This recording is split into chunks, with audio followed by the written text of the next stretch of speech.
monsieur, bonjour. Bienvenue sur votre plateau. Alors, avoir un enfant, c'est un rêve de tous les couples, je vais dire. Quand on se met ensemble, quand on se marie et autres, on aime bien, on veut construire un foyer, en avoir un, deux, trois, ou encore bien plus, pourquoi pas. Néanmoins, dans l'éducation de ces enfants et dans leur développement, il arrive bien des moments où l'entente n'est pas vraiment ce qui devrait être. Les conflits entre parents-enfants reviennent de temps en temps ou encore de jour en jour et rendent difficile la relation. Comment est-ce qu'il faut gérer les situations quand elles arrivent? Nous allons en parler sur notre plateau avec nos invités. Mais pour démarrer, je suis avec Modeste. Bonjour. Bonjour Brunel et bonjour aux amis téléspectateurs. Comment allez-vous, Modeste? Très bien. Alors, nous parlons des conflits parents-enfants. Est-ce qu'il vous arrive, Modeste, de ne pas du tout vous entendre, d'avoir des désaccords, je vais dire, avec vos parents? Oui, très souvent il arrive d'avoir de désaccords avec les parents. Vous n'avez pas la même conviction, vous n'avez pas la même idée des faits. Je suppose que vous voulez sortir par exemple. Vous n'avez pas l'âge, vous aviez 18, 20 ans et vous demandez la permission de sortir. D'abord le parent vous dit à telle heure il faut rentrer. C'est ça. Or, c'est à cette heure que commencent les bonnes choses. Donc, vous êtes obligé de rester là, vous vous entêtez et vous revenez plus tard après l'heure que le parent vous a donnée. Et par la suite, ça crée le conflit. D'abord, le petit déjeuner, on vous coupe le petit déjeuner. Oui. Vous ne sortez plus et c'est déjà les problèmes avec les parents. Et on essaie quand même de régler ces petits problèmes. Il y a tellement de choses, de petits malentendus. Moi, je ne vais pas appeler ça conflit, mais on a souvent ces petits malentendus avec les parents. Oui, c'est vrai que quelqu'un va dire c'est de petits conflits, mais on observe quand même dans d'autres cas où franchement c'est presque la guerre, on ne se parle plus et chacun prend sa direction, son chemin. Parfois même on sort de la maison parce qu'on est mécontent de la manière dont les parents ont réagi et tout cela. Aussi, il y a certaines personnes, moi je connais des personnes par exemple où le parent ou les parents l'ont abandonné, pardon, les parents l'ont abandonné très tôt et il a quand même essayé de recoller les liens avec les morceaux avec les Les parents. parents. Mais à chaque fois qu'il s'approche, le parent montre toujours ce mauvais côté et il reprend ses gardes. Avec ça, je pense, le parent, il a des parents qui sont quand même à la base des conflits. Parce que si vous n'avez jamais été là pour votre enfant, pour son éducation, son cursus scolaire, et par la suite, l'enfant accepte de venir vers vous, de vous pardonner. Et On n'a pas le bon comportement. voilà, vous n'avez en pas le fait. bon comportement envers cet enfant. Je pense que vous n'allez pas régler les conflits. Et ça va jusqu'à le parent se retrouve sur le lit d'hôpital et l'enfant est incapable, l'enfant ne veut pas aller, ne veut toujours pas pardonner ce parent. Il y a même des enfants qui battent leurs parents. Ah oui, il y a des enfants qui battent. C'est vrai, ça ne fait pas rire, mais il y en a qui le font. C'est désastreux, c'est grave. Je pense que pour que ça en arrive là, c'est qu'il y a vraiment une base peut-être qui n'a pas bien marché et autres. Nous allons de toute façon essayer d'en discuter davantage avec nos invités tout à l'heure.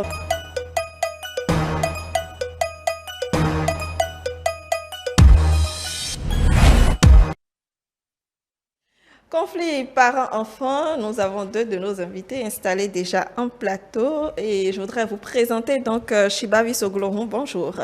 Bonjour madame, Comment allez-vous? je vais très bien chez vous. Ça va aussi, merci. Vous êtes animatrice socio-communautaire. Merci d'être avec nous ce matin. Alors, Aura Dosiovo, bonjour. Oui, bonjour Brunel, ce matin. Ça va, merci. J'espère que vous aussi. Vous êtes coach de famille. Un plaisir de vous avoir. Alors, conflit entre parents-enfants. D'abord, nous avons essayé de comprendre davantage ce mot conflit et qui veut dire beaucoup de choses. Et quand ça arrive entre parents-enfants, c'est dire qu'il y a il peut y avoir beaucoup de causes, beaucoup de choses donc, qui sous-tendent cela. Je voudrais vous demander, hein, Shibavi Soglohun, est-ce que déjà dans votre parcours, avant de donner la parole à Aurore, vous avez déjà été confronté à des situations du genre? Déjà, je tiens à vous remercier de m'avoir invité sur le plateau. C'est tout un plaisir pour moi. Alors, vous savez, les conflits ne cesseront jamais d'exister en termes de famille. Ça, il y en a toujours. Parce que si vous êtes un enfant et que vous voulez être un justicier dans la maison, du genre, vous n'êtes pas à 100% pour ce que les parents disent. Du genre, ils ont peut-être des comportements, vous dites non, ça aurait été mieux. Vous voulez être vraiment celui-là qui veut tout recadrer, il y aura toujours de conflits. On ne sera jamais d'accord à 100% sur un sujet donné, parce que tout le temps, c'est vous, quoi. Vous devenez un vrai casse-tête pour les gens. Oui, j'en suis confrontée régulièrement, mais pas tout le temps. Mais moi, je pense que à ces conflits-là, on peut toujours trouver un terrain d'accord. Absolument. Nous allons parler des terrains d'accord tout à l'heure. Aurore, sur vous, on peut dire que c'est normal, c'est la vie de tous les jours. S'il n'y a pas conflit, c'est qu'il y a un problème, en quelque sorte. Oui, c'est vrai. Bon, jusque quand on pense conflit, on n'aime pas trop rentrer dans les conflits parce que ça agit un peu sur les nerfs, sur les émotions. Donc, on aimerait bien que tout aille bien, mais dans notre humanité, ça ne se passe généralement pas comme ça. Il y a toujours de ces conflits entre parents et enfants qui naissent. Quand on s'y attend surtout le moins, parce que chacun a sa position, il pense qu'il a souvent raison. Et c'est de ça que naissent réellement ces conflits. Et puis bon, on se découvre en train d'être en conflit en fait. C'est ça, oui. Alors, pour vous, hein, quelles peuvent en être les causes? Qu'est-ce qui peut expliquer les conflits? Parce que les conséquences sont dramatiques. Parfois, ça va dans l'extrême, hein, ces conséquences-là, dans certaines familles. Pour vous, qu'est-ce qui peut soutenir, donc, être la cause de quelques conflits? Ok, merci encore une fois. Je dirais que les causes peuvent venir des deux côtés, soit du parent, soit de l'enfant. Du côté du parent, on peut dire soit le parent n'assume pas à 100% son rôle de parent, est souvent irresponsable, si vous me permettez le thème. C'est quelqu'un qui vraiment n'inspire pas confiance, quelqu'un en qui l'enfant ne peut pas avoir à 100% confiance. Ça peut être la cause de ces genres de conflits-là. Au niveau de l'enfant, on peut dire, bon, l'enfant est têtu. Comme je l'ai dit au départ, l'enfant est justicier. L'enfant ne défend pas les mêmes points de vue que les parents. L'enfant est carrément contre certaines pratiques, donc les conflits ne cesseront jamais. Et si jamais, voilà, les conflits ne cesseront jamais. Coach Aurore? Oui, les causes des conflits, généralement, c'est les malcompréhensions, en fait. Parce que chacun, bon, il y a un truc de génération, un problème de génération, parce que les parents sont un peu plus âgés que les enfants. Et puis, les parents ont une manière de voir, et les enfants aussi ont leur manière de voir. Et ça ne se rencontre pas souvent, parce que tout le monde trouve qu'il a raison dans sa manière de voir. Maintenant, les parents, bon, comme ils ont vécu un peu plus, comme nous avons vécu un peu plus que l'enfant, c'est ça. On se dit, bon, certainement on a raison et l'enfant viendra finalement se rendre compte tout simplement que le parent a raison. Et l'enfant aussi se comporte dans sa position. Donc, c'est les divergences dans les points de vue qui font naître réellement des conflits. Nous avons été rejoints par Sir Tossa, bonjour. Bonjour Brunel Ali aussi, bonjour mesdames. C'est un plaisir d'être sur ce plateau. Merci beaucoup d'être là. Vous aviez promis venir. Bon, aujourd'hui, ça devrait être fait. Je vais parler comme ça. Merci, Sir, d'être là. Vous êtes journaliste, d'ailleurs. Alors, vous avez suivi un bout donc, des propos de nos deux dames sur le plateau, sur les causes des conflits parents-enfants. Pour vous, qu'en est-il? Oui, avant d'en arriver aux causes des conflits entre parents et enfants, il faut d'abord circonscrire le phénomène. Pour moi, les conflits entre parents et enfants, ça part je dirais, d'une mésentente, d'une malentendu ou d'une malcompréhension partant d'une situation donnée. Le parent qui veut d'une chose pour son enfant et l'enfant qui veut d'une autre chose. Et chacun campé sur sa position, crée cette situation-là de conflit où chacun reste dans sa position, où c'est tout le temps on est fâché, tout le temps on se crie dessus. C'est souvent ces situations-là qui amènent ces conflits entre parents et enfants. Mais moi, je pense que la cause véritablement, est-ce qu'il faut parler de cause en certains?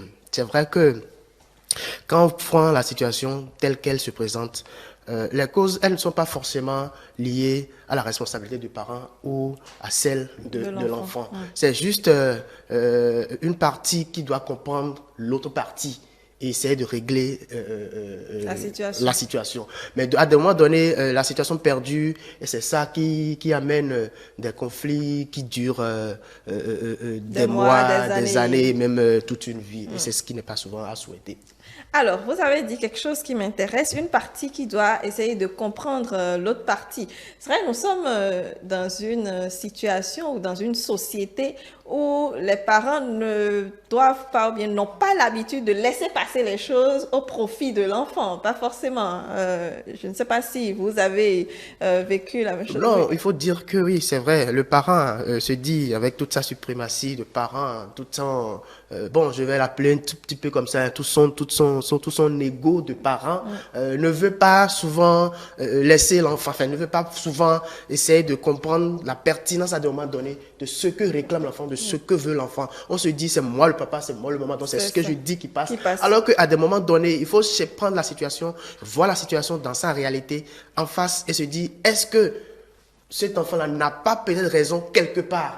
Et même si on reconnaît que l'enfant a raison quelque part, on doit user de sa suprématie, mais il faut savoir comment gérer pour que son ego de parent ne surplante pas le droit de l'enfant qui a aussi quelque chose à dire en ce qui concerne, bon, pas forcément sa vie, mais à des moments donnés, il faut souvent essayer de comprendre un enfant. D'accord. Alors, étant donné que Chibavi est la plus jeune sur le plateau, je vais quand même lui demander comment ça se passe. Est-ce que justement, quand ça arrive dans votre situation à vous, par exemple, les parents ont parfois, on ne veut pas dire l'habitude, parfois donc se mettre à votre place et dire, bon, oui, vous avez raison.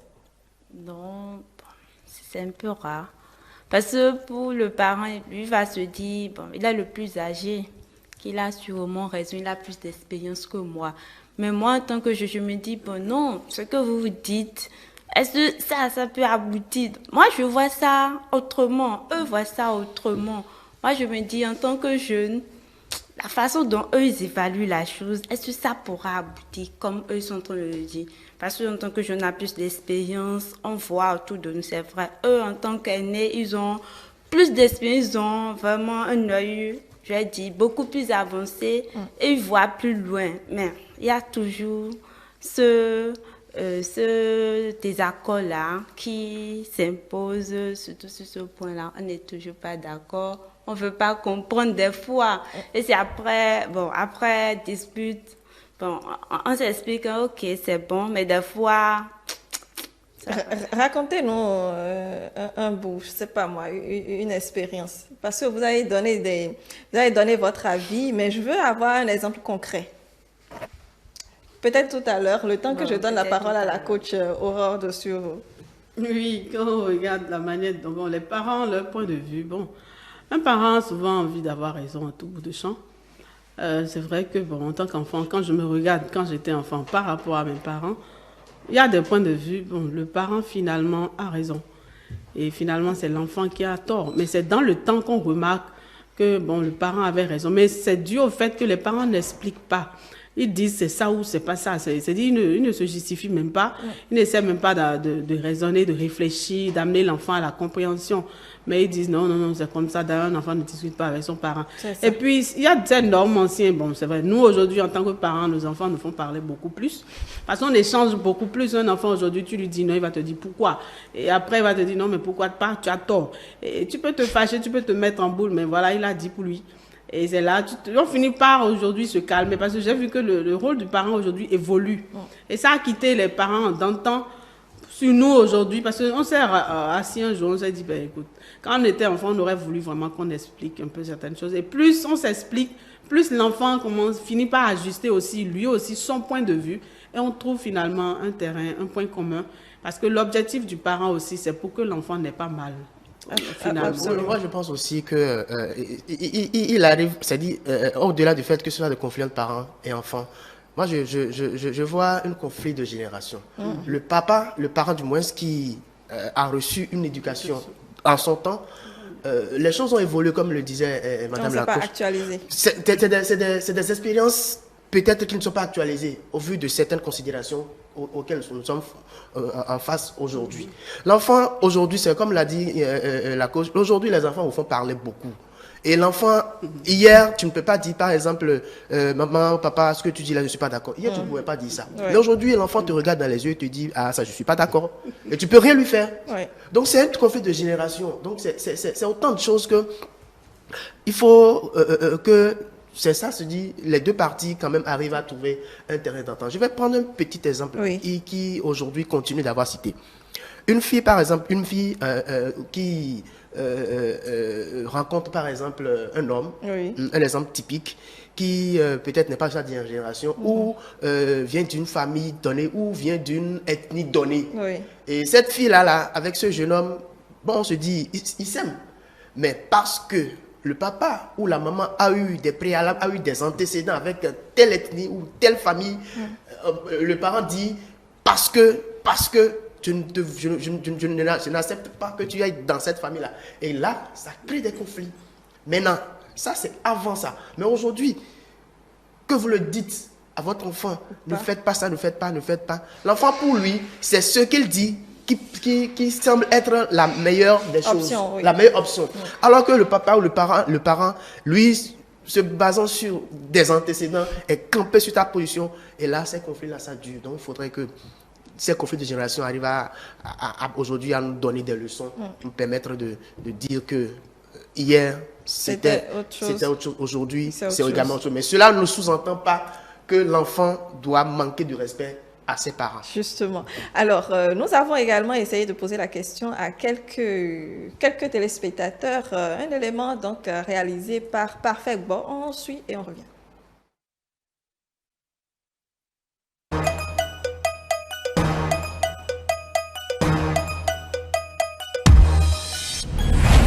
C'est un gros problème. Si on ne commence pas à parler des conflits, on ne pourra pas finir.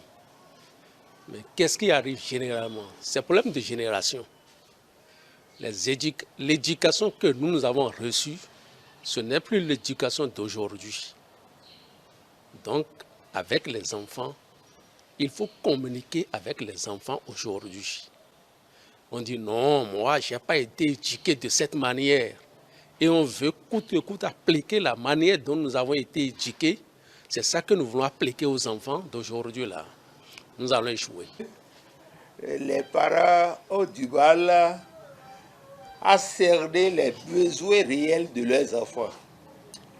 Parce que le monde aujourd'hui, comment dirais-je, avec les nouveaux moyens de communication, les enfants, lorsqu'ils sortent, ils sont en contact avec leurs amis, avec les téléphones portables. Ils ont beaucoup de façons de faire qu'ils ne voient pas chez eux. Et lorsqu'ils rentrent et que les parents veulent imprimer leur façon de faire, certains enfants contestent l'autorité parentale. Je dirais qu'ils ne devaient pas normalement avoir de conflit. Et nous avons nos coutumes, nous avons nos traditions dans lesquelles normalement nous sommes nés. Et ça ne nous permet pas d'avoir même de conflit avec les parents. Je ne sais pas ce qui peut nous amener jusqu'à ce point. Certes, on nous a ramené disant que les enfants ont leurs droits vis-à-vis des parents. Mais le droit ne me permet pas d'aller me mettre en conflit avec mes parents. Ici, la parole des parents ou les parents sont sacrés. Quel que soit ton âge, tu as toujours à apprendre de tes parents. Alors, si je vais faire allusion à notre éducation d'ici, je ne sais pas ce que j'aurai à soutirer de mes parents et ne pas aller chercher les méthodes, les moyens adéquat qu'il faut pour venir leur soutirer au lieu de me mettre en conflit avec mes parents. Les paroles des parents, ici au Bénin, c'est très sacré. C'est vraiment sacré. Ce n'est pas parce que j'entends ailleurs que ça se passe que je vais imiter. Imiter n'est jamais égalé tel qu'on a l'habitude de dire. Les autres aussi ont leur tradition, ont leurs coutumes. Et si leurs coutumes leur permettaient de se mettre en conflit sans problème, piétiner les règles de la nature, ça c'est eux ça. Ici, je reprécise, nous sommes au Bénin et ici les parents sont vraiment sacrés. Et nos coutumes, nos traditions ne nous permettent pas du moins de se mettre en conflit avec nos parents. Et nous allons directement vers les petites filles adolescentes. C'est la grossesse non désirée. C'est ce qui arrive le plus souvent. Parce que c'est ça d'abord. Voyez-vous, même des parents, excusez-moi le terme, des grands-papas, l'enfant va l'appeler grand-papa. Ce grand-papa commence par donner de l'argent à la fille. Et la fille commence par céder. Qu'est-ce que vous attendez quoi? Soit c'est la grossesse indésirée, ou bien on va commencer par prendre des précautions. Quelles précautions? C'est fini, la fille qui n'a pas encore l'âge donné, vous commencez par lui donner des contraceptifs. Sa vie, vous mettez comme ça sa vie en danger. Et dès que cette fille va grandir, je crois que cette fille-là aura des problèmes. Les conséquences sont énormes. Les parents qui mettent leurs enfants au monde veulent les mettre dans un moule pour les conduire jusqu'à l'âge adulte, afin qu'ils puissent embrasser un métier. Mais lorsque vous échappez déjà au contrôle parental, forcément, le conflit fait que vous ne bénéficiez plus de l'appui, de l'apport, du soutien réel des parents. Ce qui fait même que beaucoup d'enfants quittent la maison et rentrent dans les groupes de, comment appelle-t-on, et deviennent des divorcés sociaux facilement. Et certains ne finissent pas leurs études parce qu'ils n'ont pas bénéficié du soutien des parents pour avoir, à un moment donné, contesté l'autorité parentale. Les formes que prennent les conflits sont de différents ordres. Les conflits, comme vous voyez, parfois l'enfant conteste l'autorité parentale tout en gardant cela au fond de lui parce qu'il sait qu'il ne peut pas lever la main sur son père ou sa mère. Il y a cette catégorie d'enfants. Il y a une autre catégorie d'enfants prêts à braver l'autorité parentale et à aller vers au coup de poing avec les parents. Et ça, vous le savez, il y a des enfants qui se braquent contre vous. Dès que vous leur donnez un coup de poing, ils sont prêts à répliquer. Vous voyez, il y a des parents, il y a des enfants qui sont prêts à injurier même les parents. Donc la contestation peut prendre différentes formes. Et pour conseil, je dis à qui que ce soit d'éviter ça. C'est une malédiction. Ce n'est pas bien. La principale solution qui s'offre à tous les parents, c'est ce qu'on appelle le dialogue. Il n'y a pas autre chose. Il faut être à l'écoute de ses enfants, sans que l'enfant ait le sentiment de dominer le parent. Mais le parent fait l'effort d'écouter aussi les enfants, parce que les enfants ont des besoins, les enfants ont des droits. Nous devons les écouter, et c'est en les écoutant que nous arrivons à mieux les canaliser. Quand vous ne les écoutez pas, et que vous voulez vous imposer de trop, et quand ils sentent que l'autorité parentale les étouffe, alors ça déborde. Pour que ça ne déborde pas, il faut forcément écouter, il faut dialoguer, il faut également utiliser des jeux beaucoup plus subtils. C'est-à-dire, vous savez que vous voulez demander quelque chose à votre enfant, mais de façon subtile, sans montrer que vous vous imposez à lui, vous le conduisez. Vous le conduisez doucement à ce que vous voulez lui demander.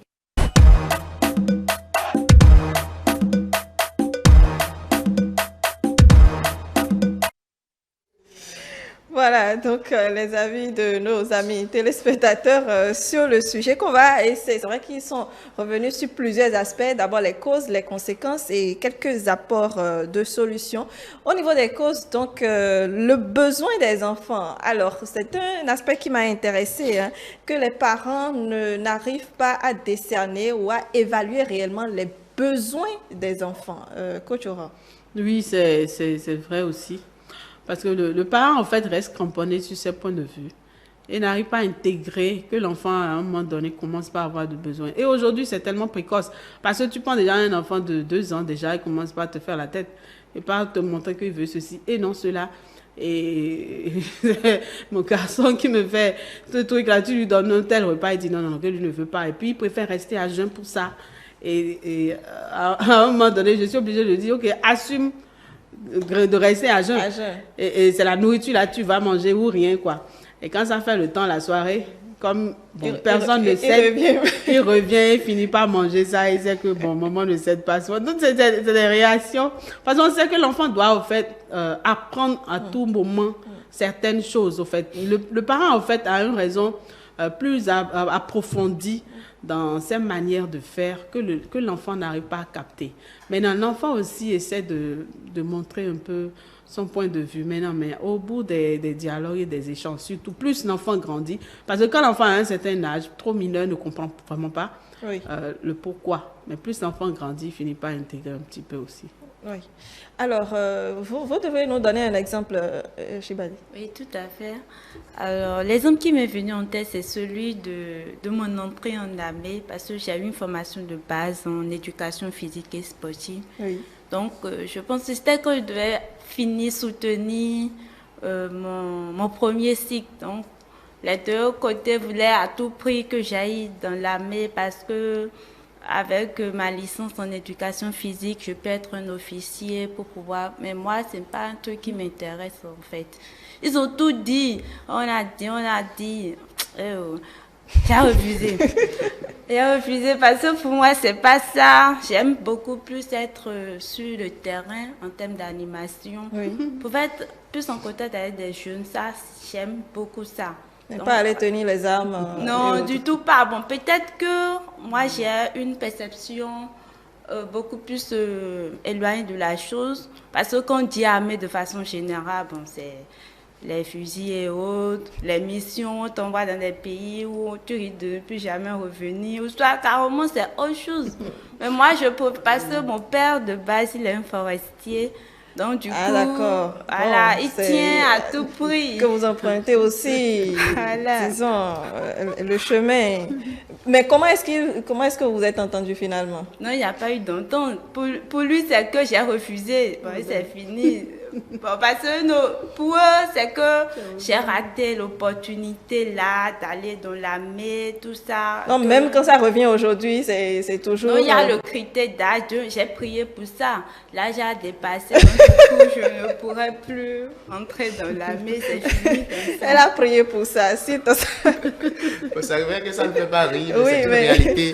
C'est une réalité. Hein. Elle a prié pour... Et finalement, elle est frappée par l'âge. Elle ne pourra plus... Elle a gagné, quoi. Elle a gagné peut-être sur ses parents, mais les parents aujourd'hui se disent, bon, elle n'a pas gagné parce que ce que nous voulons pour elle, elle ne nous a pas permis de l'avoir. Bon, c'est deux réalités différentes. Donc, voilà. Maintenant, quand on parle de besoins qui constituent la base des conflits entre parents et enfants, moi je dis, si on prend déjà le jeune âge, hein, où l'enfant fait un peu sa tête, comme le disait la coach tout à l'heure, où l'enfant dit c'est telle chose que je veux manger, et le parent dit c'est telle chose que moi j'ai préparé. Moi j'ai préparé. Moi, je mets tout ça sur le coup des caprices d'enfants. Et ça, c'est des choses qui arrivent. Ça ne doit en principe pas constituer... C'est dans le développement de l'enfant. C'est dans le développement de l'enfant. Hein. C'est ce que le parent a qu'il donne à son enfant. Donc l'enfant n'a pas imposé. C'est vrai que nous sommes aujourd'hui dans la société dans laquelle aujourd'hui l'enfant même de 4 ans te dit c'est telle chose que je mange et tu te bats, tu te plies par 4 pour lui donner ça. Mais en fait, en réalité, c'est ce que le parent a qu'il donne à son enfant. Et moi, je mets ça sous le coup des caprices d'enfants. Maintenant, quand on vient dans la réalité des conflits en général, c'est souvent sur des points de vue. c'est souvent sur des points de vue qu'on constate ces genres de conflits. Tout à l'heure, il y a une fille, par exemple, qui devait aller à un concert, par exemple. C'est un peu ça. Et elle a demandé la permission à son papa d'y aller. Et le truc qui devait commencer à 19h, on lui a dit de rentrer déjà par exemple à 20h. Là, c'est des points de vue sur lesquels les deux ne vont pas s'entendre. Mais le parent va user de son autorité pour imposer sa volonté à l'enfant. Et finalement, l'enfant n'a pas le droit, n'a pas à faire l'erreur de ne pas respecter ces prescriptions-là de ce parent. Donc voilà autant de choses. C'est sur des points de vue souvent que nous constatons ces genres de conflits. Alors justement, il y a aussi ce téléspectateur qui a évalué les conflits sur divers ordres, c'est-à-dire le conflit fermé, le conflit ouvert finalement. Il y a ces enfants qui vont vous dire « je ne veux pas, je suis contre », on n'a pas le même point de vue, mais il y en a qui ne voudront pas, mais qui à l'intérieur vont, disons, essayer de digérer la chose et finalement... ça va exploser, quoi. Oui, en fait, là, c'est dit, l'enfant se résigne, c'est dit, je n'ai pas le choix. Même s'il n'est pas d'accord, il exprime qu'il n'est pas d'accord, mais il se résigne, il se dit, bon, je n'ai pas le choix, je l'accepte ainsi. Donc, c'est toujours l'autorité du parent qui est en jeu là, qui passe. Sur ces résignations, des fois, ça agit un peu quand on voit les études. Parce que c'est le papa qui veut payer. Et puis, ce que toi, tu veux, tu n'as pas les moyens de payer. Donc, du coup, l'enfant est obligé de se taire pour aller obtenir ce diplôme pour lequel le père désire payer. Et ça crée un truc, bon, chacun c'est-à-dire l'enfant, à un moment donné, se dit, mais pourquoi j'ai perdu tout ce temps alors que j'aurais pu faire autre chose. Et toutes ces choses, je me dis, enfin, on pourrait régler cela autrement que d'imposer les normes. C'est vrai que je parlais récemment avec mon père et puis il a donné un point de vue finalement et j'ai fini par le comprendre sur certaines choses. Il dit voilà que lui, il a eu un tel niveau, il a eu un tel salaire, un train de vie, un tel, et qu'il aurait souhaité, quelles que soient les études, que ses enfants, leur niveau avance un peu plus. Et qu'il y a des carrières, quand on y rentre, on ne gagne pas beaucoup d'argent. Et c'est là, j'ai dit vraiment, il aurait pu dire ça avant. Au lieu de dire, c'est ça, tu dois faire ou rien, quoi. Que de dire, bon, ils auraient pu expliquer pour dire, bon, tu sais, mon enfant, tu sais, c'est ceci, dans ceci, tu as tel avantage. Ce que tu proposes, si ça a tel avantage, convainc-moi. Parce que quand un enfant arrive à convaincre le père, le père va, mais le père, généralement, n'a pas le temps d'être convaincu. Bon, oui, justement, est-ce qu'à une époque donnée de votre vie, entre parents et enfants, l'enfant a souvent le choix de convaincre son parent. L'enfant n'a pas le choix. Du point de vue éducatif, par exemple, je prends un exemple typique. Un enfant qui vient d'avoir son BEPC, typiquement un BEPC, et qui, selon ses notes, se voit plus aller faire la A ou la B, par exemple.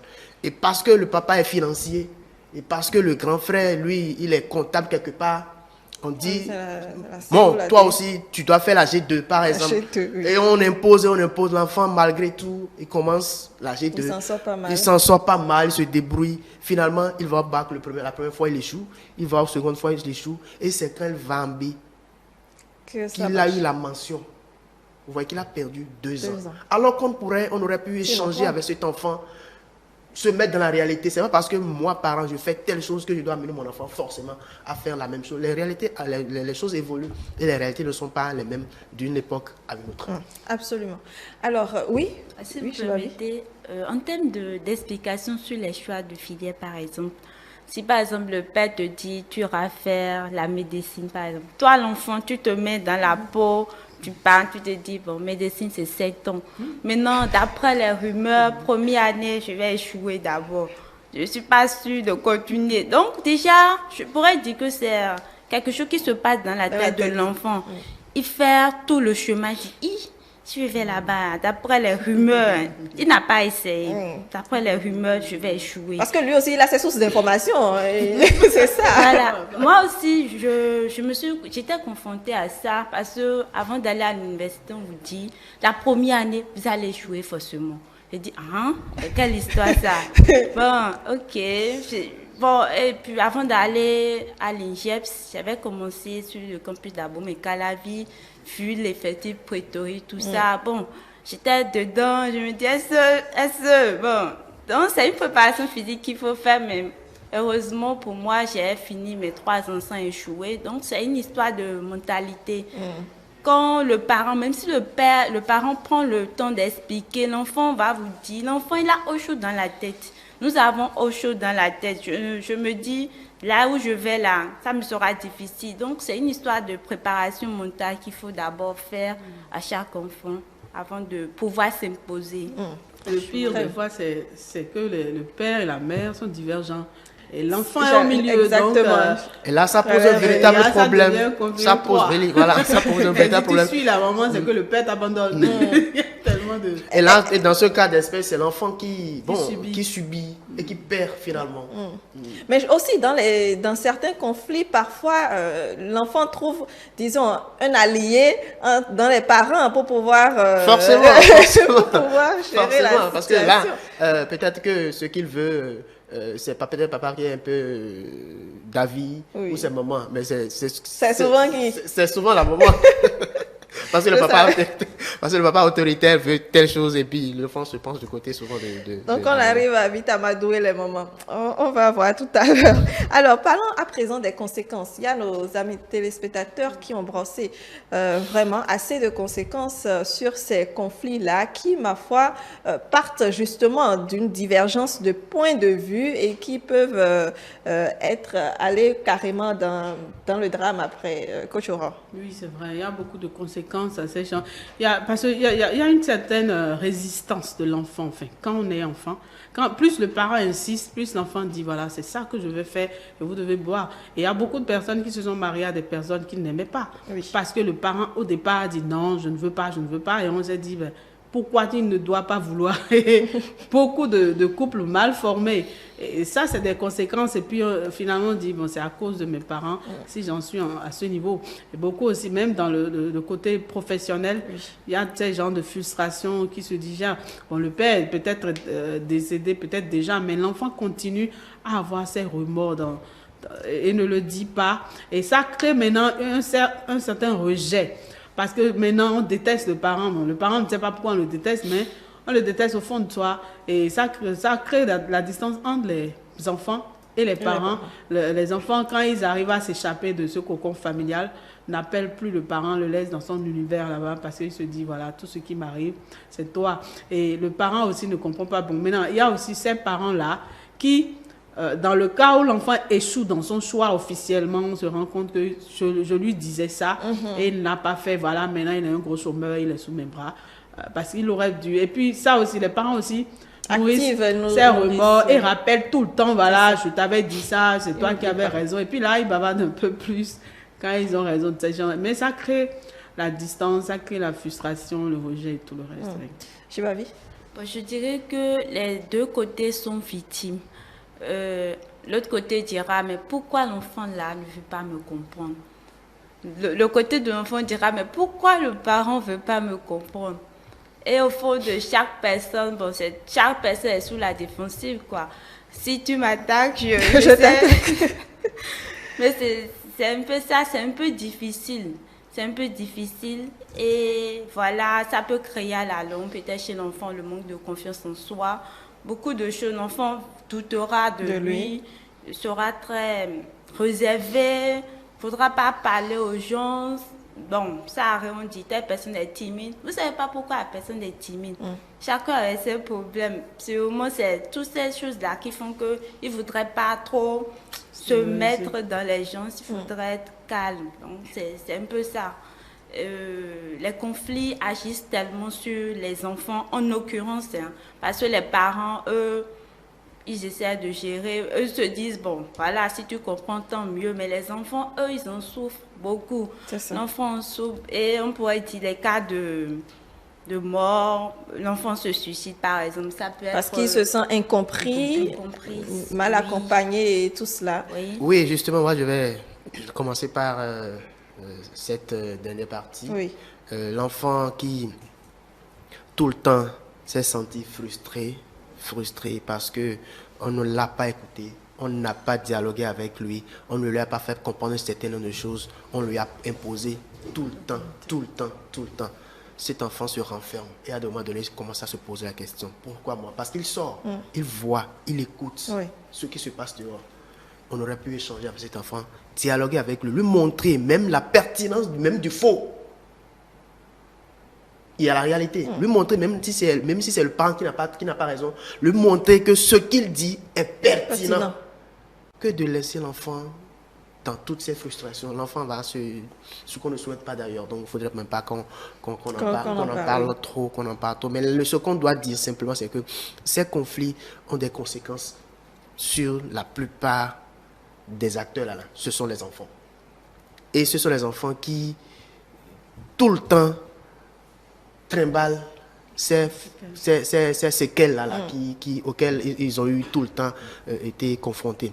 Et l'autre chose aussi, c'est qu'il faut dire que certains parents, par manque de compréhension, par manque de lucidité à des moments donnés, ne voient pas la réalité en face et posent des actes qui sont irréversibles. Par exemple, un parent, c'est vrai, nous sommes des parents, et l'enfant, à des moments donnés, peut t'amener à te mettre en colère, à sortir de toi. De ton gond. Mais ça ne suffit pas pour que l'enfant, pour que le parent aille jusqu'à maudire cet enfant-là. C'est-à-dire, on dit souvent dans un jargon, c'est des choses qu'on ne doit pas dire, quelle que soit la chose, on ne doit pas dire à cet enfant. Vous l'avez dit aujourd'hui sur le fait de la colère, mais demain, c'est l'enfant qui va subir. Et l'enfant subit tout, parce que la plupart du temps, quand ça vient souvent des mamans, de la mère, c'est irréversible. Ces conséquences, il faudrait qu'on ne puisse pas en arriver là. Et instaurer surtout le dialogue et la communication. Parce que l'enfant voudra toujours d'une chose et le parent voudra de l'autre. Il faut dialoguer. Absolument. Alors, justement, on parlait aussi de ces enfants qui vont jusqu'aux mains avec leurs parents. Certains ne vont pas juste, disons, s'arrêter sur le fait que oui, on ne s'entend pas et que chacun prenne son chemin, mais non, on nourrit tellement le conflit que finalement, on en vient aux mains et tout cela. Il y a un téléspectateur d'ailleurs qui a dit qu'on observe des divorcés sociaux dans la société et tout cela. Que tu vois? Oui, il y a ces cas d'enfants, parce que les enfants, quand ils sont mal compris, se réfugient dans la consommation des stupéfiants. Oui. Et c'est ça qui amène maintenant ces champs de réaction sur le parent. Et quelquefois, c'est vrai, j'ai été témoin récemment d'un truc comme ça, où c'était plutôt deux sœurs qui s'engueulaient, la mère était là. Maintenant, le fait que la mère s'ingère pour vouloir séparer, bon, elle a été un peu victime. Donc, c'est des trucs comme ça où des fois un enfant trouve que voilà, tu aimes telle personne, tu protèges telle personne, mais pourquoi moi?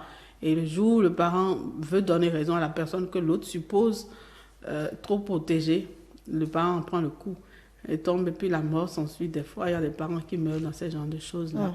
Et c'est pas souvent bon pour les enfants, en tout cas. C'est pas bon d'en arriver à ces niveaux-là, parce que de toute façon, chacun cherche le bien de l'un ou de l'autre. Parce qu'après, l'enfant qui a causé ces genres de dégâts, maintenant se revient en lui-même et regrette finalement. Il dit, mais pourquoi je l'ai fait? Je ne devrais pas faire. Il commence pas ça agit sur son développement, sur son épanouissement. Il commence pas à avoir de remords.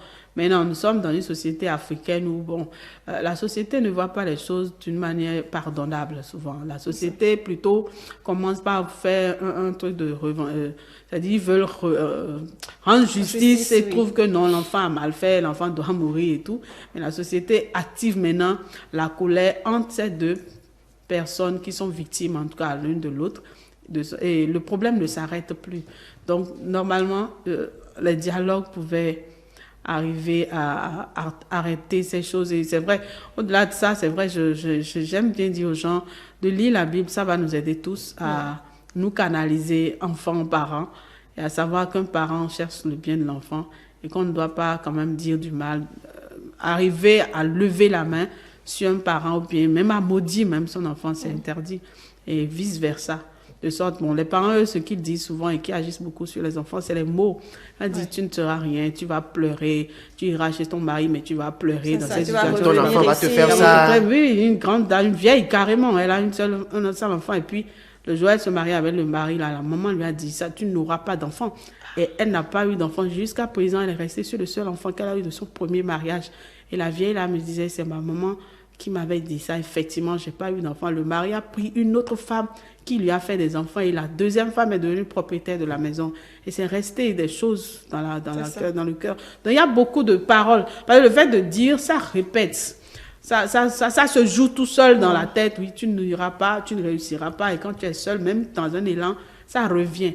Donc, ce n'est pas bon de dire ces choses-là. Il faut une société plus harmonieuse et limiter un peu les conflits et la société se portera mieux. Oui. Oui. Parfois, on va même jusqu'à renier aussi. Oui, justement, et on va jusqu'à renier l'enfant. Moi, je dis, c'est des bêtises africaines. Et c'est surtout dans la société africaine qu'on déshérité, non, les Blancs aussi pour ça. Puis bien sûr, mais dans la société africaine, nous avons des traditions. Et quand ça sort de la bouche comme ça, ça a effet.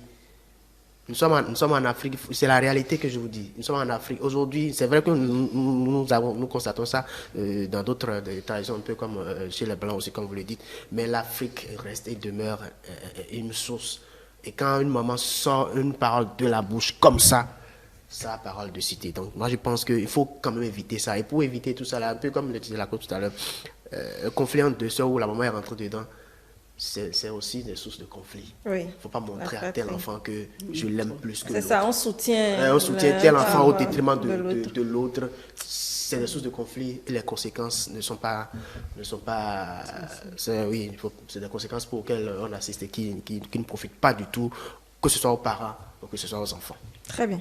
Alors, chez Bavi, je voudrais vous demander si aujourd'hui encore, bon, c'est vrai qu'avant, c'est d'autres ordres, au fur et à mesure qu'on évolue, les types de conflits divergent, c'est-à-dire, ça change au fur et à mesure de l'évolution. Aujourd'hui, si vous devez, disons, avoir des désaccords, je vais dire, pas des conflits, des désaccords avec les parents, c'est sur quel autre?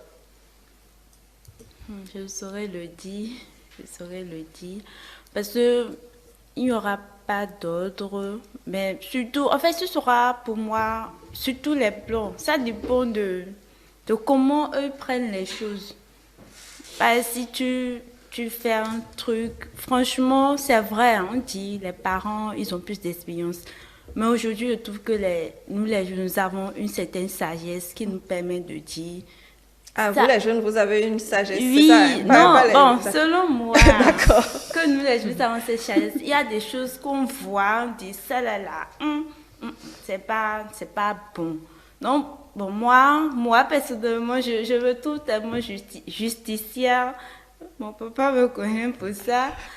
Puis, en fait, je défends certaines choses et bon, qui tout le temps pour eux, ça peut être conflit. Pour moi, c'est pas conflit, c'est des choses qui me tiennent tellement à cœur.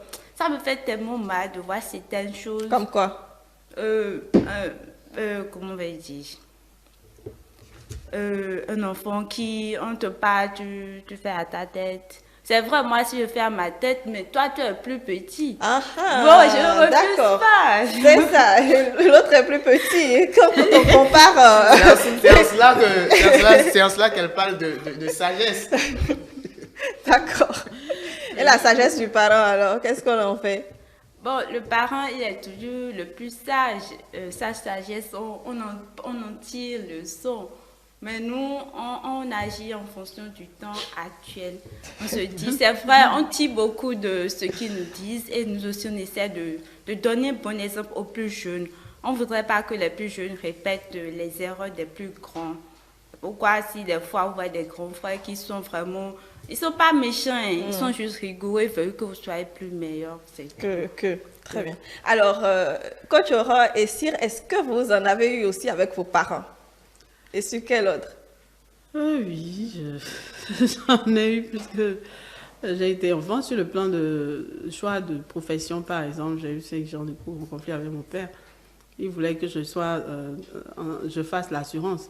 Et ma mère voulait que je fasse la médecine. Bon, chacun avait en fait son truc. Et puis moi, je me disais, en tout cas, ni l'un ni l'autre, je ne suis intéressée par quoi que ce soit. Mais à un moment donné, j'étais obligée d'aller faire des tests qu'on me demandait d'aller faire pour montrer quand même. Bon, de toute façon, ce n'est pas moi qui payais. J'allais seulement faire, bon. Et après, quand j'ai échoué, j'ai dit, bon, de toute façon, j'ai échoué. Un peu comme elle qui a prié que l'âge passe. Finalement, ça ne dépendait plus de moi. Donc, c'était ce genre de conflit. Même pour le jour où je disais que je suis conseillère en entreprise, mon père a dit, ah bon? J'ai dit, calme-toi, tu verras. Et certainement, et bizarrement, pour lancer mon entreprise, c'était bizarrement un endroit que j'ai loué chez lui. Alors, je lui disais ça il y a 10 ans en arrière, que tu verras, et puis je le ferai devant toi. Et ça s'est passé effectivement devant lui. Et puis, bon, au fil des ans, je me suis rendu compte que quand un enfant dit quelque chose et tient, bon, ça devient rigoureux, ça devient un truc que l'enfant doit finalement respecter contre vents et marées. Et finalement, le parent finit par respecter cet enfant-là pour dire, voilà, c'est toi qui avais raison, je n'avais pas compris. Et c'est là où on est satisfait plutôt dans le temps. Ce n'est pas en même temps, mais dans le temps, bon, on se comprend. Parce que là, on devient adulte maintenant et le parent arrive à s'expliquer pour dire, bon, voilà, j'avais peur de ceci. Et puis, mais il faut que chaque enfant, en disant non à certaines choses, face à ses parents, comprenne que c'est une responsabilité maintenant qu'il prend en main pour pouvoir réussir sa vie, contre la vie de tous. Oui, oui, je sais pas. Bon, tout à l'heure, je me suis retrouvée dans les propos de la coach. Disons que c'est après que le parent dit « Ah, tu avais raison ». On s'était rendu au champ, c'était la récolte des maïs. Donc, il y avait un lot de maïs qu'on devait prendre dans un coin. Il faisait presque nuit, 18h, 19h. Je dis « Allons ramasser ce qui est là-bas avant de prendre ce qui est ici ». Parce qu'on devait prendre, charger, aller au bord de la voie, faire ça dans le véhicule. La plupart de tous, non. Même papa aussi a soutenu la vie des femmes, de nos sœurs. Tout le monde était contre. Que pour eux, c'était le lot qui était ici, qui était plus grand. Je ne refusais pas, mais ce que moi je leur faisais comprendre, c'est que on devait rentrer avec tous les lots qui étaient sur le champ, parce qu'on ne pouvait plus faire un aller-retour. Mais aller d'abord prendre ce qui est dans la bourse. Et finalement, ils ont dit non. Nous avons d'abord vidé le premier lot. C'est quand il fait nuit maintenant, là, il faut aller dans la bourse. Il faut aller dans la bourse. C'est les plus jeunes maintenant. On envoie non, j'ai dit non, mais il fallait aller. Après, il dit bon, c'est vrai, c'est toi qui avais raison. Il faut d'abord analyser. C'est vrai, c'est pourquoi il parle tout à l'heure de sagesse. De sagesse, d'accord. Sir. Oui, bon, c'était avec ma maman, c'est une situation donnée. Et finalement, je crois que j'ai eu raison. Je crois que j'ai raison. Parce qu'en son temps, elle était farouchement contre. Elle insistait. C'est dit 1, 2, là, c'est dit. On ne va pas connaître le sujet. C'est une situation. Elle regarde la télé. Donc, c'est une situation, bon, je crois que. Finalement, je crois que j'ai raison. Elle insistait. Et moi-même, j'étais campé sur ma position. Parce que je me disais, c'est là que je vais rejoindre un tout petit peu. Shivavi, voilà. Elle insistait, pour moi, c'est ce que je voulais faire, c'était ça. C'est ce que j'aimais faire, en fait. Pour elle, non, il fallait faire ci, parce qu'avec ça, rapidement, tu vas commencer à gagner, à faire ci, non. Moi, là, c'est ce que je veux faire, c'est ce que j'aime finalement. Bon, tout le temps, elle est restée fâchée, mais bon, on est resté mère et fille et fils. Oui. Mais finalement, elle a compris, bon, ok, bon, on sait. Finalement, donc, c'était ça. Très bien. Alors, avant d'aborder donc l'aspect de comment régler la situation lorsque ça arrive, c'est vrai qu'on a parlé de dialogue, mais bon, c'est trop facile de dire qu'il faut dialoguer et c'est pas aussi facile que ça entre parents-enfants. Nous allons suivre une petite analyse du psychologue André Alihonou et revenir.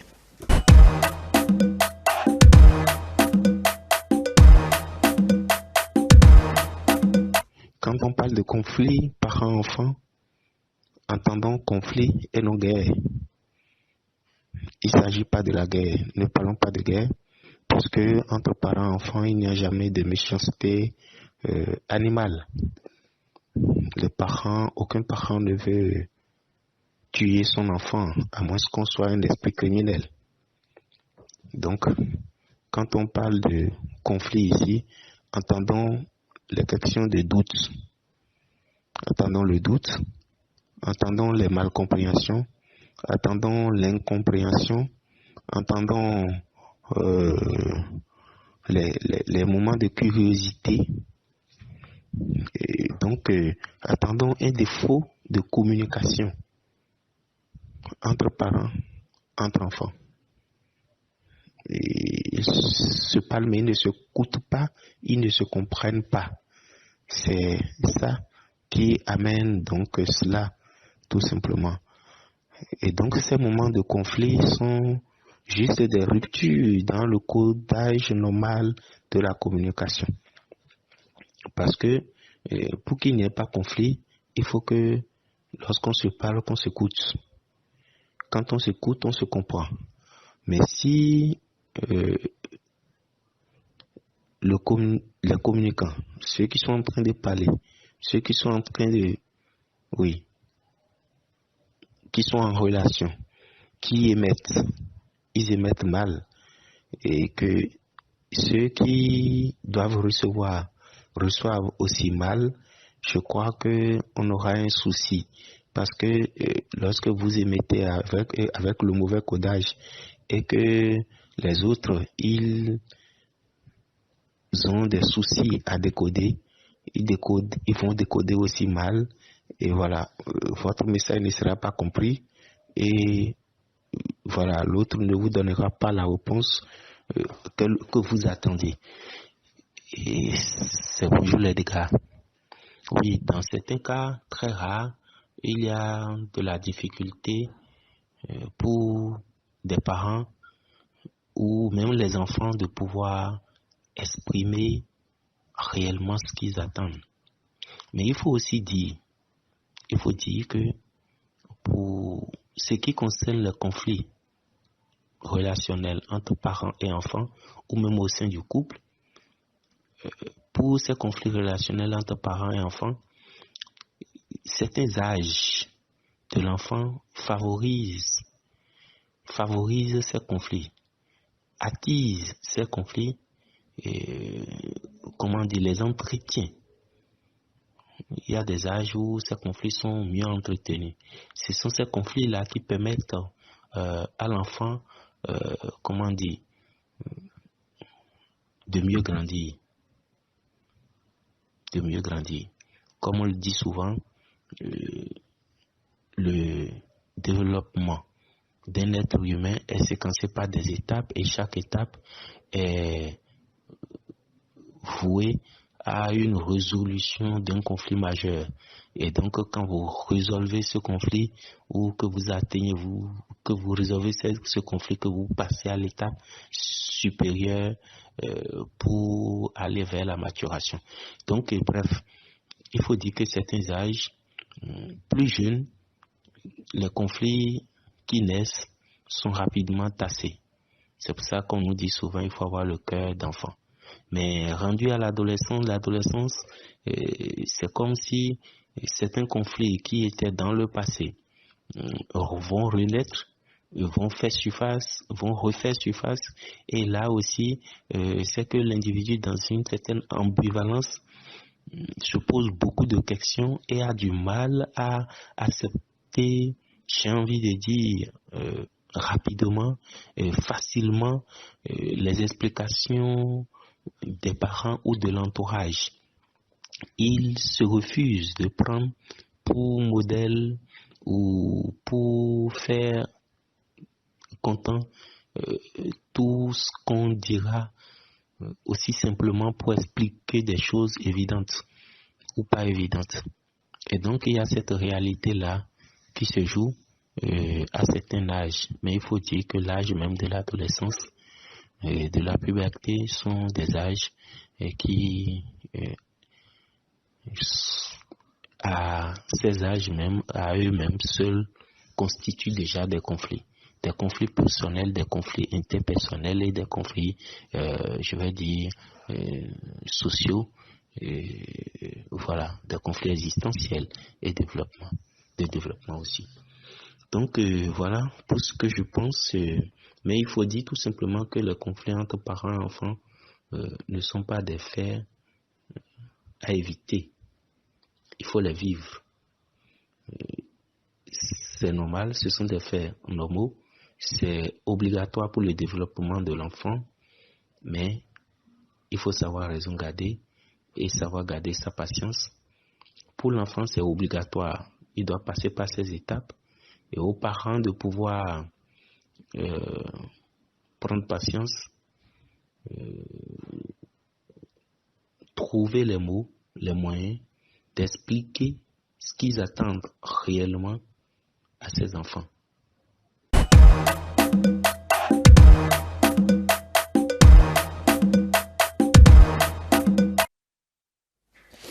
Très bien, voilà donc les propos de André Alifono qui nous faisait donc son avis sur le sujet et également d'ailleurs quelques propositions de solutions échangées, dialoguées comme on l'avait dit. Surtout, je retiens que ce ne sont pas des choses à éviter, mais qu'il faut vivre pour pouvoir donc faciliter le développement de l'enfant. Mais bon, jusqu'à un niveau donné. Oui. Oui, Oui, coach. Oui, enfin, finalement, les conflits permettent de se construire soi-même. Parce que quand, par exemple, on t'a refusé une chose, et puis, par exemple, comme ma soeur d'à côté disait, quand, par exemple, tu veux sortir à 17h, on te dit reviens à 19h, c'est pour ne pas te dire directement reviens vite. Donc, quand tu auras les 19h en tête, tu seras, même si tu vas déborder 21h, tu seras en train de te culpabiliser un peu pour rentrer quand même vite. Or, si le parent ne disait pas ça, il va prendre tu as toute la nuit. Oui, oui. Donc, finalement, quand on grandit, en fait, on se sert de ces choses pour devenir mature soi-même, pour devenir un peu plus responsable, pour dire, voilà, ça m'a servi à telle chose, ça m'a servi à telle chose. Parce que, par contre, il y a des parents qui n'aiment pas vraiment les conflits avec les enfants et puis ils se taisent sur tout. Tout ce que l'enfant dit, il dit bravo, tu peux faire, bravo, tu peux faire. Le jour où l'enfant sera emprisonné, il va dire papa, tu ne m'avais jamais dit ça. Tu m'as laissé toujours faire tout ce que je voulais. Et c'est là l'enfant va dire voilà, le parent a été mauvais parce qu'il a accompagné dans toutes ces bêtises, il a même financé toutes ces bêtises sans jamais résister à ça parce que le parent voulait que l'enfant l'aime. Et à la fin, l'enfant va le détester certainement parce que le parent a cette responsabilité de donner son point de vue à l'enfant à chaque fois. Et c'est à l'enfant aussi de pouvoir s'expliquer sur toute chose qu'il aura fait. Parce qu'en fait, même dans les entreprises aujourd'hui, il y a des conflits. C'est-à-dire, rien ne passe comme une lettre à la poste, nulle part au fait. Il faut donner toujours, il faut s'expliquer tout le temps. Et il faut trouver toujours un temps pour pouvoir canaliser, écouter, savoir le pourquoi, justifier, pour pouvoir avancer. Ça fait partie de la vie finalement quotidienne pour la réussite personnelle. Qui aime bien châtie bien, comme on le dit, c'est ça. Oui, ça fait partie de la vie. Il ne faut pas éviter les conflits. Il faut les vivre pour permettre à l'enfant de comprendre un certain nombre de choses. Et comme le disait la coach aussi, il faut ce genre de situation pour permettre à l'enfant de vivre la réalité de ce qu'est la vie. La vie n'est pas faite que de bonnes choses. La vie est faite de plusieurs choses. C'est-à-dire qu'il aura des conflits avec des amis, il aura des conflits au travail. Voilà, il y a tout ça. Il faudra gérer. Donc, le psychologue tout à l'heure parlait de patience. Je crois que c'est une chose vraiment très importante dans un conflit. Et c'est surtout le parent, on appelle surtout le parent. Parce que l'enfant se dit chaque fois que c'est lui qui a raison. Maintenant, dans la patience, le parent peut toujours amener l'enfant à comprendre. Il ne faut pas user toujours de son autorité et dire c'est moi le parent pour amener l'enfant à comprendre. Il faut, quand on dit souvent, quand vous utilisez la carotte, quand il y a la carotte, il y a le bâton. Donc quand vous utilisez un peu le bâton, vous utilisez un peu la carotte. Donc pour essayer d'amener l'enfant à comprendre que c'est la vie, c'est des étapes de la vie et il faut que ça soit ainsi pour faire comprendre que c'est comme ça. Et le parent toujours doit chercher à avoir raison. Mais il faut user de la patience. Il y a une chose que j'avais oublié. Enfin, dans le cas où le dialogue ne passe pas entre les parents directement, il faut chercher une personne intermédiaire qui est proche des parents. Et quand l'enfant passe par cette dernière personne, parce qu'il y a des gens qui sont vraiment patients, qui écoutent, ils ont tout le temps d'écouter l'enfant et qui quand même arrivent à parler pour intercéder un peu. Et ça relie le parent et l'enfant finalement, parce que finalement chacun trouve son compte. Encore que, il faut aussi dire quand l'un déborde carrément les bornes, c'est-à-dire pour l'enfant qui va dans l'extrême, il faut que l'autre côté puisse accepter de s'asseoir et d'écouter, ou bien de suivre même son enfant. Parfois, c'est la rupture totale, c'est qu'on ne veut plus réécouter l'enfant, on ne veut plus rien entendre du tout parce que les bornes ont été complètement dépassées. Il a tout escaladé. Oui, il faut sur ce point, je me permets, juste un instant. Je crois que c'est là où vous avez touché le vrai problème. Il faut écouter l'enfant. L'enfant peut dire, c'est vrai, c'est moi qui ai toujours raison, mais il faut l'écouter. Et dans l'écoute, vous trouverez forcément son point faible. Et c'est dans le fait de trouver ce point faible-là que vous trouvez la solution pour l'amener à comprendre qu'en réalité, ce qu'il dit, c'est lui qui a tort. Donc, il faut écouter surtout, avoir la patience d'abord, comme on l'a dit, et écouter l'enfant. Et c'est dans cette écoute-là qu'on décèle le point faible de l'enfant. Forcément, il y en a. Très bien. Shibavi, qui ne sait pas prononcer.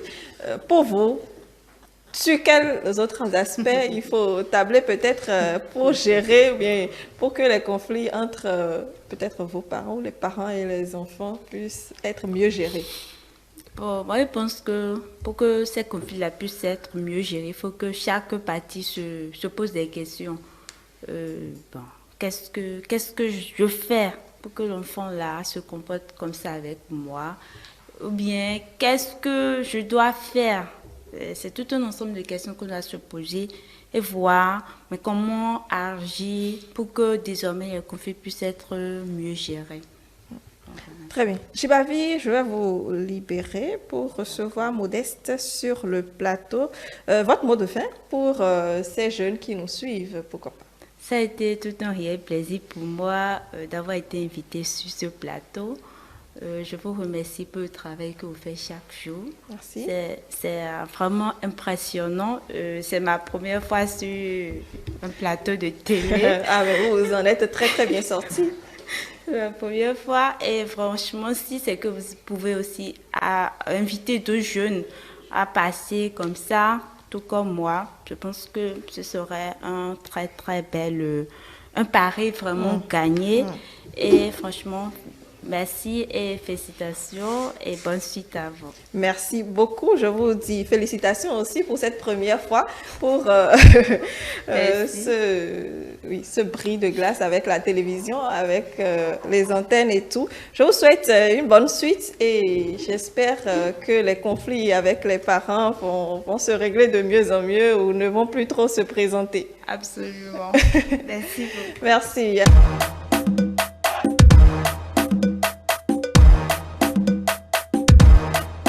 Les messages. Alors, nous avons deux messages. Le premier qui dit, lorsque l'on a fondé sa propre famille et qu'on vit sa vie, les relations avec les parents sont parfois houleuses. Tentez ces parents qui tentent d'améliorer vos relations en gardant un idéal. Vous vous faites du mal à vous-même. Vous limitez la possibilité d'évoluer dans la relation. C'est comme mettre des supports au-dessus d'une plante et insister pour qu'elle grandisse à telle taille et qu'elle ait telle forme. Cela ne fonctionne pas ainsi. Non seulement c'est une vision égoïste, mais aussi injuste vis-à-vis de vos parents, parce qu'ils ont eux aussi un idéal différent du vôtre. C'est pourquoi il est nécessaire que cet idéal soit partagé par vous et par eux. La cause des conflits parents et enfants est souvent attribuée à des difficultés de communication. Les conflits répétés et excessifs des parents augmentent de façon importante leur stress et provoquent chez eux des réactions diverses. Problèmes de sommeil ou d'alimentation, nervosité importante, plus fréquent, agressivité, retrait social et hélas. Peu importe dans quel état est votre relation avec vos parents aujourd'hui, elle peut s'améliorer si vous désirez faire l'effort de l'améliorer.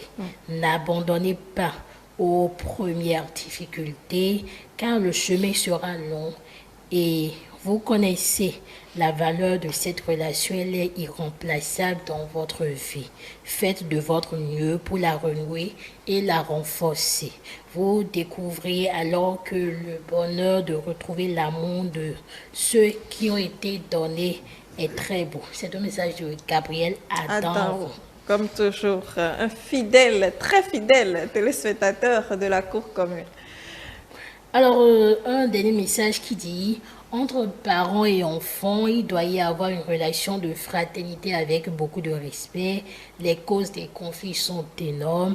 La mauvaise éducation, implication des parents dans le mariage des enfants, les biens matériels et financiers des parents, la cohabitation dans la même maison, les conséquences des conflits entre parents et enfants.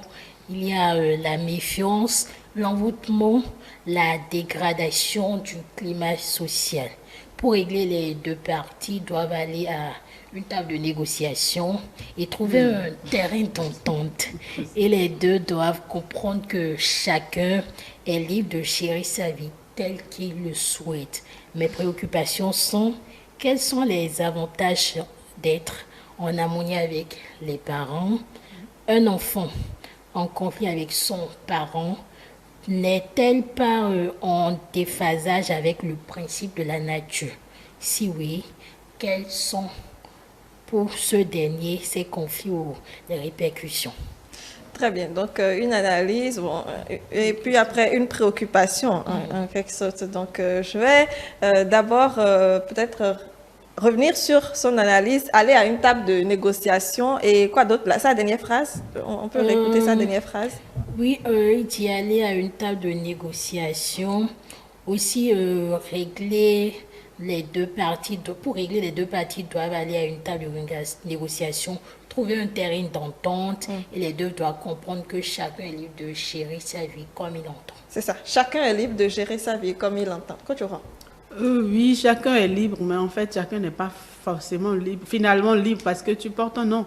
Enfin, c'est à cause du nom qu'on porte que le conflit naît régulièrement parce que les parents transmettent leur nom de famille. Donc, du coup, l'enfant veut, enfin, le père veut se glorifier de l'enfant. Et tout ce que, si l'enfant réussit, le père veut se targuer pour dire, voilà, c'est moi qui l'ai fait. Donc, c'est de ça que naissent généralement les conflits. Enfin, c'est ça qui amène à aller normalement à une table de négociation, comme on le dit. Mais avec les parents, il faut être mature avant de parvenir à aller à cette table de négociation. Parce que tu es qui, c'est pas équilibré selon les parents. C'est moi qui te fais appeler tout. Pour négocier. C'est-à-dire, le parent te dit, c'est moi qui te fais tout. Donc, du coup, tu veux négocier quoi? Tu dois tempérer, tu dois respecter tout. Mais quand l'enfant grandit, plus l'enfant devient mature, le parent finit par se dire, voilà, c'est quand même quelqu'un qui est responsable. Enfin, dans cette famille, dans les normales. Sir? Oui, chacun n'est pas libre de vivre sa vie comme il entend. Ça, il faut qu'on se comprenne. Chacun n'est pas libre. Entre parents et enfants, il n'y a pas ça. Chacun n'est pas libre. Il n'y a que... il faut appeler au dialogue, aux échanges, pour peut-être, ne serait-ce que trouver le juste milieu. Quand l'enfant est déjà majeur, ça peut aller, quand l'enfant est majeur, là, je rejoins la cause, on peut aller à une table de négociation, mais dans le respect de l'autorité du parent. Oui, parce que le parent reste le parent. Même s'il y a des points de vue, je dois savoir comment les aborder avec eux. C'est pas l'enfant donc qui doit aller convoquer les parents pour aller à la table de négociation. Non, quand même on parle de parents, quand même on parle de table de négociation, c'est juste des échanges. Exactement. Le dialogue, la communication. Briser la glace. Oui, briser la glace et entamer, disons, la communication. La communication, oui. Pour la coach Aurore, c'est compliqué quand même. Oui, quand on dit par exemple c'est le parent qui a raison, forcément le parent n'a pas souvent raison en fait. Des fois, même quand c'est mature, l'enfant est mature, un papa qui a une grande maison et qui trouve que l'enfant doit rester dedans forcément. L'enfant n'a pas forcément... ne doit pas seulement voir le côté du père, quoi. Donc, il y a de ces cas-là où le parent a raison, mais il y a de ces cas-là où c'est l'enfant qui a raison. Et bon, le conflit là, c'est-à-dire on finit dos à dos. Mais c'est qu'au-delà du conflit qui peut être là, on ne doit pas se séparer, quoi. Dire, voilà, c'est pas mon père, bon, ce n'est plus mon père. La relation là doit demeurer. C'est quand on prend l'exemple de la langue et des dents. On se mâche dedans, mais bon, ça ne nous empêche pas de manger tout le temps. On côtoie toujours la même bouche. Ça s'entend pour manger quand même. On côtoie toujours la même bouche. On ne peut pas la changer. Donc, on ne peut pas rejeter les parents parce qu'il y a eu incompréhension en réalité. Il faut toujours avoir son enfant pour soi, je sais pas, reconnaître que c'est ses enfants, reconnaître que c'est son parent, au-delà de tout, pour faire avancer la vie. Voilà. Très bien. Maintenant, il y avait une préoccupation en bas de ce message. Oui, quels sont les avantages d'être en harmonie avec les parents? Un enfant en conflit avec ses parents n'a-t-il pas de dérapage et que ça n'enfreint pas les principes de la nature. Donc, avantage du fait d'être en harmonie avec les parents, et le conflit ne va-t-il pas donc en contradiction avec les principes même de la nature? Quelqu'un l'avait abordé aussi dans notre Vox ce matin.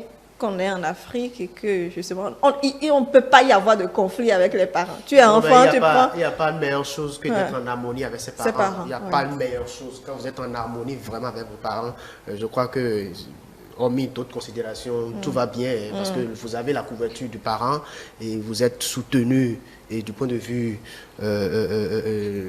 moral, spirituel. Oui, spirituel aussi, tout spirituel. Oui. Vous êtes protégé spirituellement quand vous êtes en amour avec vos parents. Je crois que tout va bien. C'est très bien.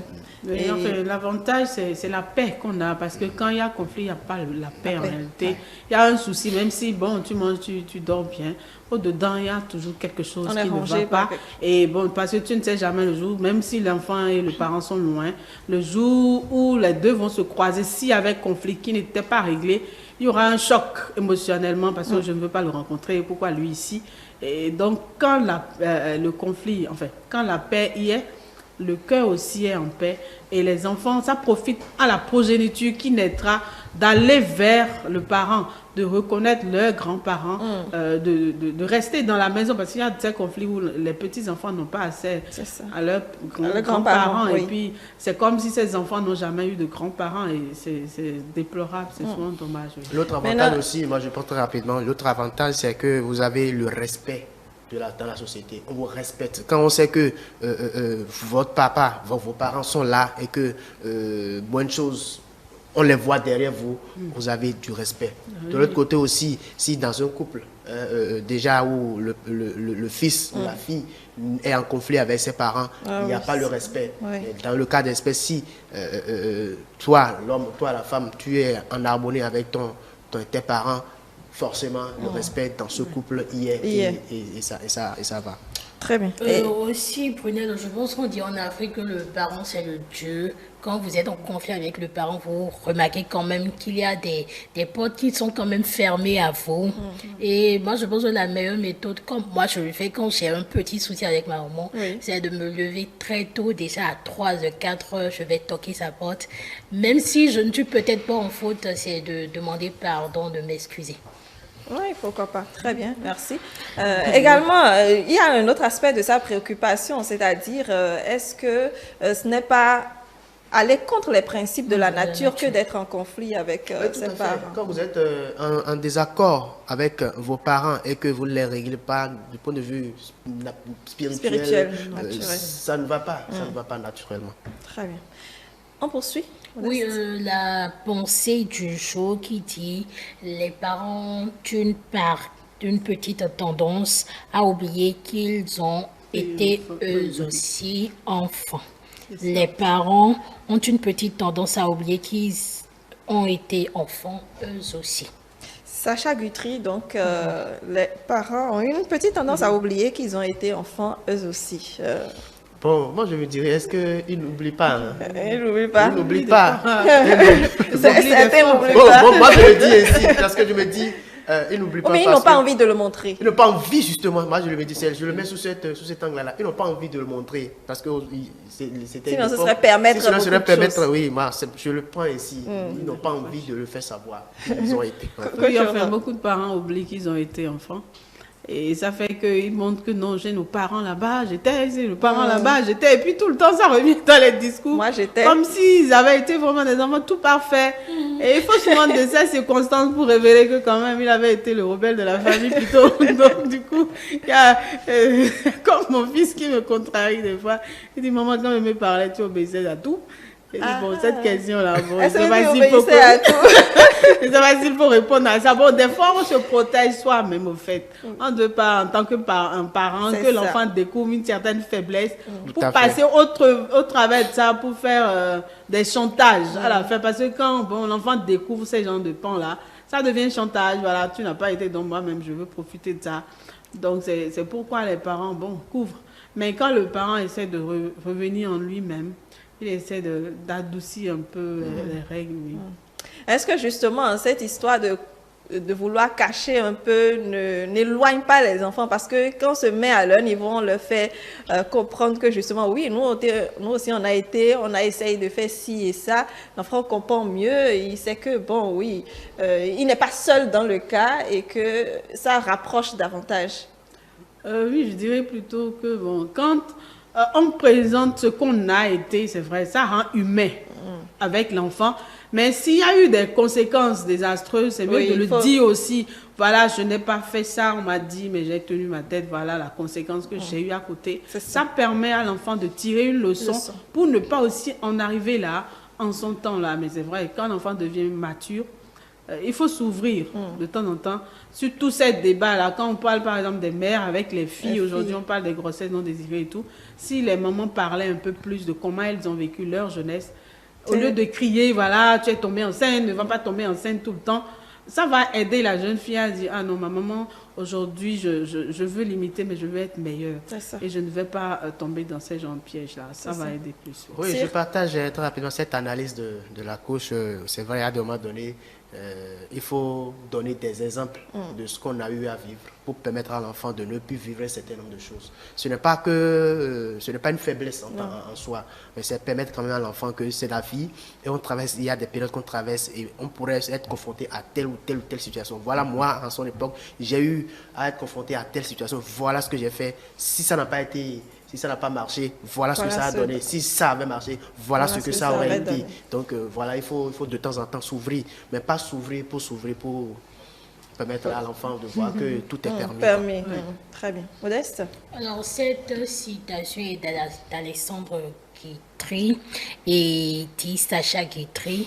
C'est un dramaturge, un acteur, un metteur en scène, un réalisateur et un cinéaste français. Il est né le 21 février 1885 en Russie. Très bien, merci. Alors, nous allons poursuivre. Dernière rubrique, c'est bien Teste ta culture. On va y aller juste après le générique. Alors, sur Teste ta culture, ce sont juste des questions de culture générale. De culture générale, de petites questions, de petites, une dizaine juste. Et si vous avez la réponse, vous me la donnez tout simplement et on comptera le point après. D'accord? On y va.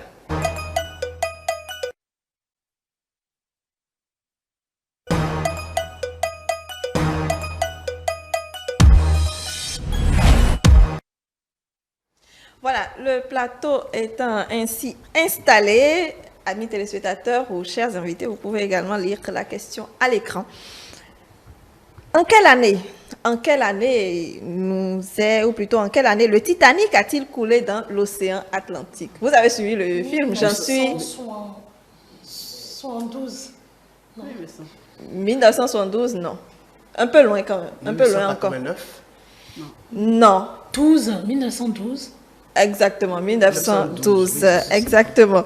Alors, quel est le nom de la plus grande entreprise technologique de Corée du Sud? Samsung. Exactement, tout le monde avait cette réponse, Samsung. La capitale du Portugal? Et la fille, elle s'appelle comment? Ah, c'est une femme? La ville... On a fait, oui, Lisbonne. Exactement, Lisbonne, oui. La capitale du Portugal. Voilà, Casa del Papel. Alors, quatrième question. Combien de respirations le corps humain prend-il au quotidien, chaque jour? Respiration. Vous respirez combien de fois? C'est important. Je pense que c'est quand même quelque chose qu'il faut savoir. Oui, ça c'est vrai. Alors, on respire 20 000 fois. Wow. 20 000 fois. C'est la moyenne? Non, oui, la moyenne, disons, pour un être humain en 24 heures. Oui, 20 000 fois. Et cinquième question, le symbole chimique de l'argent. Pour vous qui avez fait les sciences... Non. L'argent. AG, exactement. Vous y étiez présent. C'est ça, AG. Quelle est la durée de la vie d'une libellule? Vous connaissez les libellules, les petits insectes, exactement, 24 heures. Qui a inventé, vous utilisez peut-être, chère dame, les boîtes de tomates là, qui a inventé le conserve pour conserver les aliments? En 1810, c'était en 1810, ça fait longtemps quand même. On n'a pas de proposition? Non, il n'y a pas de proposition aujourd'hui. Bon, je vous donne la réponse. Il s'appelle Pierre Durand, celui qui a inventé les conserves pour pouvoir donc conserver les aliments. La température d'une surface moyenne sur la planète Vénus. 460 degrés Celsius. Exactement, 460 degrés Celsius. Et 9e question, parce qu'il y a 10 questions. Où est-ce que dans le monde est exposée la Joconde de Léonard de Vinci? On doit connaître ça. On en entend tellement souvent parler. Où est-ce qu'il est exposé? Elle est exposée plutôt, la Joconde de Léonard de Vinci. Il n'y a pas de proposition? Non, il n'y a pas de proposition. C'est au musée du Louvre, à Paris. Ah, le Louvre à Paris. Parce que, comme je l'ai dit, on en entend tellement parler. Et 10e question pour finir. La fin de la Première Guerre mondiale, c'était en quelle année? En 18. On nous a tellement 1945, bassiné. Non. La Première Guerre 18. mondiale. 18. Non. Non, C'est en 18. La première Oui. guerre. La première seconde guerre, pas la 45. deuxième. Ah. Oui. Merci beaucoup, très belle réaction, je vais dire, pour ces différentes questions. Demain, de toute façon, il y aura un autre quiz pour pouvoir nous échauffer davantage. Nous allons, Sir, je vais prendre vos mots de fin en dernière position. C'est pas, c'est pour la première fois que vous venez sur la cour commune. Que je Ok, vraiment, c'était un sujet très intéressant et je passe par ici pour dire merci à mon père qui quand même, au travers de tous ces conflits, m'a formé finalement à la vie. Oui. Oui, vraiment, je lui dis vraiment merci. Et tous les enfants, tous les parents, je souhaite vraiment que le dialogue soit réellement mis au centre de tout ce qui sera fait, quel que soit le conflit, quelles que soient les oppositions, quelles que soient les malcompréhensions, que le but final soit dit par l'un et l'autre et le centre, l'essentiel sera retenu pour qu'il y ait moins de conflits dans les familles, pour que la paix revienne réellement dans toutes les familles. Et à toutes ces familles qui sont restées en conflit des années, je leur souhaite de trouver un terrain d'entente pour pouvoir régler tous ces conflits-là. Que l'harmonie revienne. Voilà. Merci beaucoup, Kujora. Modeste? Peu importe l'âge, vous demeurez enfant, vous demeurez un bébé pour les parents. Et je pense que c'est à vous d'accepter, de savoir comment prendre leur réaction. Sir? Oui, merci. C'est un sujet de société, c'est un sujet d'actualité. Et je crois que ça nous a permis quand même de nous replonger dans les réalités quotidiennes de la vie. Je crois que et parents et enfants, chacun de son côté a quand même compris un peu qu'il faut à des moments donnés faire un peu de concession, mais toujours appeler l'enfant à se mettre en tête que le parent reste le parent et on lui doit le respect qu'il faut. Merci quand même de m'avoir permis d'être sur ce plateau. Merci beaucoup, Sir Tossa, pour votre présence. Merci infiniment à tous les invités qui étaient là ce matin pour échanger sur le sujet du jour, conflit entre parents, enfants. Amis téléspectateurs, vous le savez, les conflits, donc c'est normal. Quand elles ne durent pas dans le temps et on ne va pas aller dans l'espace non plus, dans le temps, mais surtout essayer de trouver une solution par le dialogue, la communication avant donc qu'elle n'engendre d'autres choses. Tout en vous souhaitant une excellente journée, je vous donne rendez-vous demain assurément.